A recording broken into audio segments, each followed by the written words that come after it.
Hey Mallards, it is Thursday. Kellen and Casey are here. And we are at the movie theater to see Spider-Man, which means I will finally be able to actually scroll TikTok again. We're back from Spider-Man. Let the record reflect that this video will contain spoilers, lots of them. So if you don't want to be spoiled for Spider-Man, which I totally understand, that's been me for the last week, go someplace else. Now. All right, you've stayed. Therefore, you've agreed to the spoilers. You've been given ample warning, and now we will spoil absolutely everything. Andrew Garfield is in the film, and so is Tobey Maguire. I just feel like we should start with that right off the bat. Yeah, why not? Is there anything else that should really just be a first step in the spoiler territory? Do not, if you are standing next to Spider-Man, ever say, "With great power comes great responsibility." Oh yeah, those are death words. They are death words. Definitely. Yeah, I guess we could also just go, Aunt May dies, but everybody else lives. So there's that. Those of you who watch my blogs know that I had this wild theory that Spider-Man would end with Spider-Man deciding that spider people were the problem and that they caused issues and that he was just going to wipe spider people from existence so that the MCU didn't have to deal with having Spider-Man if they didn't want to. That sort of happened in that at the end of the film, Peter Parker wipes himself from everybody's memories, but just Peter Parker. So they still remember Spider-Man, and Spider-Man did all the things Spider-Man did, but Peter Parker never existed in people's memory. We think he probably still exists in the Yeah, like he had a birth certificate. Yeah, like he probably still has a social security card and an ID, because he did get an apartment, and you do need that stuff to get an apartment. Well, So... or you're paying cash under the table. Yeah, that's true. You would need cash in order to do that. So somehow he's renting an apartment at the end, so he probably still exists in a... I got attacked. In a legal sense, but no one remembers him, and Aunt May is dead, so it's really fine that no one remembers him. There's no one who needs to, take care of him. So those are the big spoilers. Now we can talk a little... Oh, wait, what's the other one? Charlie Cox is in it. Oh, yeah, that's true. Charlie Cox is in it. We have... Matt Murdock is Murdock. officially a lawyer who can catch bricks that are flying because he's a really good lawyer. Yeah, which is great. Brick comes flying through the window right at Peter's face, and he goes, shh. At the same time that Peter's putting his hand up to catch it. It's behind him. Oh, it's behind him. That's true. So he's facing this, and the brick is coming that way, and he just catches it before it hits Peter's face. Peter says, "How'd you do that?" And he says, "I'm a really good lawyer." Which was a beautiful line. Yes. He also ended up being a really good lawyer. Got Peter out of the hole. One thing that surprised me is I felt at the end of Far From Home that the idea that he killed Mysterio would be a problem. Big issue. And there are some people who are like, we believe Mysterio. But mostly, they just got the charges dropped, and there's some conspiracy theory, but that part didn't weigh into it that much. Now, ready for the out there theory? You ready for this? Sure. The reason that doesn't weigh in is because the people who are creating the MCU re-edited the film in light of Taylor Swift's 10-minute version of, what's the song? I don't know, the Jake Gyllenhaal song about the red scarf. And they decided that people were no longer on media darling Jake Gyllenhaal? However you pronounce it. Yeah, we're not on his side. The entirety of popular culture has turned against him, and they were like, okay, we can't have too many people saying Mysterio, we believe Mysterio, or the film will flop. That's my theory. My theory is that there was more of that, and then they were like, we know what we can cut for time. Everybody's on Taylor Swift's side, so we'll get rid of that stuff. Which is true. I feel like there's a whole sect of people who have not seen Far From Home and will now watch it and be like, yeah, you go, Peter Parker. Quite possible. So that's my out there theory. But I was kind of surprised that didn't weigh in very much. I felt like that was resolved very quickly. And then the film became mostly about him, the troubles that his friends are having because they're associated with Spider-Man. Mhm. So MJ and Ned like wanted to get into MIT and didn't get into it, not because they weren't good candidates, but because they know Spider-Man and Spider-Man is controversial. And then, Which no, also I felt was unrealistic. You telling me controversial people don't get into MIT? I'm pretty sure that if my college admissions essay was about how I know Spider-Man and all the controversy surrounding that, that would get me into MIT. Am I wrong? Mine. But that weighed into his ultimate decision to leave Ned and MJ alone because they did get into MIT and they didn't know it. Yeah, that's true. The cuckoo clock's going off. Yes, it is. Yeah, so the film ends with Peter like alone in an apartment. Well, no, the film ends with him running out to be Spider-Man, but essentially deciding that he's not going to talk to anybody who used to know him and try and get to know them again. Because another staple of MCU films is stupid boys who don't listen to women who are much smarter than them. So when MJ said, "Come find me again," he said, "No, I think I know better." And how well has that worked out for him so far? If we're just going to go in general, Peter Parker's done real great at deciding he knows better. Fantastic. Mm-hmm. He's, what, 0 for 3? 0 for Yeah. 4 now? Something like that? But none of this is to say that it wasn't a fun film. We had a good time. Oh, it was really good. I liked, so part of the plot is that Tom Holland's Peter is trying to save all of the other villains who show up, which are Green Goblin, Doc Ock, Doc Ock, Sandman, Lizard, and Electro. So and also, we're going to get to that. So Okay. those are the 5 that show up in the film. Yes.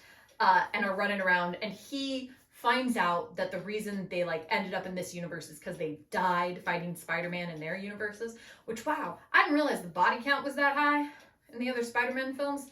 I don't know why I just like I knew that Green Goblin died. Like, Norman Osborn dies. But I had sort of forgotten that everybody else also died. I mean, I guess I knew that Sandman dies too, because the whole point of Spider-Man 3 is there are 3 separate storylines and then it all comes together and kills everyone. That is the plot. I mean, arguably, But- that's also the plot of Spider-Man, or Amazing Spider-Man 2. Yeah. Too many villains. It all comes together and everyone dies. Yeah. And so Tom Holland decides to save them, to like get rid of their villainous natures, which I think is really sweet and speaks to this version of Peter Parker in a really fun way. He has repeatedly shown his ability to get over that anger, but we do learn in this film that maybe that's because he didn't have an Uncle Ben, who he was super close to, who died when he could have saved them. No, speaking of dying and being able to save people, they had good payoff for Andrew Garfield. Oh yeah, that's true. That was really good. He got to dive off of the Statue of Liberty and catch MJ and like save her. And that scene was also really, really cute because he's holding MJ in his arms and he's like, "Are you okay?" And she says yes, and then he's just like tearing up and she's like, Are you okay? Because he had that moment where he was like, I did save the girl, which I really liked. The 3 Spider-Man meeting was everything I wanted it to be. It had the kind of They didn't point at each goofy- other. Yeah, but they did that in the credits. They did that in the credits, yeah. But they had like a goofy back and forth. I really liked how Tobey Maguire was just like the like really cool dad kind of vibe. At one point, Andrew Garfield says that he dressed like a cool youth pastor, and that is sort of the vibe he was giving off. Yeah. You know, being really caring. And what was interesting to me is that they clearly talked with those actors about what happens in your universe after the conclusion of the films that everybody else saw. Because they had stories about their lives that would be post what you saw in Amazing Spider-Man 2 or Spider-Man 3. Yes. Which I thought was really cool. Like, it's nice to see that they have ideas of their universe continuing. And also helps play into the fact that they are both older. because everybody comes into Tom Holland's universe as the age they are, either if they're a villain when they're dying, because Doc Ock knew that Norman died, Sandman knew that Doc Ock died, or in the case of the other Spider-Men, they have like 5 o'clock shadows, so they're obviously a little bit older. So they like come in current times, I guess. Yeah, give or take, which helps play into the fact that Andrew Garfield and Tobey Maguire aren't that young anymore. Yeah, but I thought they also talk about the fact that Tobey Maguire just generates webs out of his arms. And I was really excited that that was part of the conversation, because that's always been like a really weird, like Sam Raimi was just made a choice and it was a strange one. And so it's been really fun to watch them play around with that. And I would say their whole meeting was really great. I also really liked the way that Ned and MJ like interacted and were a big part of this, because it's fun because now they both know, and so they are both like part of the Spider-Man team from start to finish. They want to help out with everything. And I really liked that, which makes it more frustrating that Peter was like, nah. MJ had a Band-Aid on her forehead and she could get minorly scratched again. I can't possibly involve her in my life. Absurd. So I'll start diving into theories and machinations about future MCU things. Before you do that, I do have one other thing to address, and that is that we discover that Venom, Eddie Brock from the Venom films, was also pulled into the universe. Like, clearly pulled because he vanishes when Doctor Strange sends everyone back. But that doesn't make any sense to me, because we've seen that he meets Toomes. Like, we've seen Toomes be a part of stuff that is, like, part of that Venom-verse side of things. But Eddie Brock also... And also... in his post-credit scene, he is very clearly not familiar with the standard Avengers. Yeah, like he very clearly doesn't know them. So we thought that he was in the same universe as Tom Holland, but that's not true. But also, the only way you ended up in this universe was if you knew that Spider-Man was Peter Parker. Like, the only villains who came were the ones who knew his secret identity. Like, that's why there are villains who did not appear, because they don't know that Spider-Man is Peter Parker. And so somebody is going to have to explain to me how Eddie Brock got there. Does he know that Spider-Man is Peter Parker? I haven't seen the Carnage film, so maybe he learns about... I just don't know. I don't know. I'm confused by that. Not that I was upset to see him. That post-credit scene was really fun, because while all of the other villains desperately tried to hunt down Peter Parker to murder him, Eddie Brock got drunk in Mexico for 5 days, I think. It's like, how long... Yeah. At least like a couple of days, So, like, 2 to 5 days he's been in this universe, and he's just getting wasted. And then he finally is like, maybe I should figure out this whole Spider-Man thing. And then he gets sent back. So somebody will have to explain to me how that works. But now we're going to move on to machinations for the future. Go ahead. So the first one that I have is, I think that since now no one in the MCU should know that Peter and Spider-Man are the same person, probably going to end up being the next time we see Spider-Man, there will also be Matt Murdock, and he will be able to tell, and he'll be able to know, and he'll put all of those pieces together, because that's the kind of person he is. Yeah, and because in comics, like, Matt Murdock figures out that Spider-Man is Peter Parker, seeing hears heartbeat and knows that it's the same heartbeat. So I could see that, you're right. Not that he will remember Peter Parker, because he will have no idea who Peter Parker is, but he will be able to tell that Peter Parker is Spider-Man. I like that theory. Do you have anything else? I do have one thing that I'm interested to see analyzed by other people. Near the end of the film, when Doctor Strange is casting his spell again in order to fix everything, there are cracks in the sky, in the universe, and you see other dimensions coming through. One of those, I think, is Kraven the Hunter. One of the other things. And I want to see people analyze that scene and see who is trying to come through, so we can get some theories about One of them is how definitely those- Rhino. Yes, one of them is definitely, but it's the Amazing Spider-Man Rhino, 100%. Get some theories about how and why it is these characters, these villains, whoever it is, trying to get through, because it still is people are being pulled there by Peter. So it would be interesting to see what kinds of things can develop from that. Yeah, that's true. And also, we know that this leads into Multiverse of Madness. Although it does seem at the end of this film like he fixed all of those holes, but clearly that is not going to be the case. Or, maybe new ones are created. Yeah, Doctor Strange is just being punished for doing a spell near a child who won't stop talking, which was really his fault. Yeah. He's met Peter Parker before. He knows that the number one thing that kid can't do is shut up. Yeah. So it's really not a great idea to cast spells that require concentration near a chatterbox. No. Anything else that you have from this film that you particularly enjoyed or were ready for? I did enjoy the fact that apparently Wong is now the Sorcerer Supreme.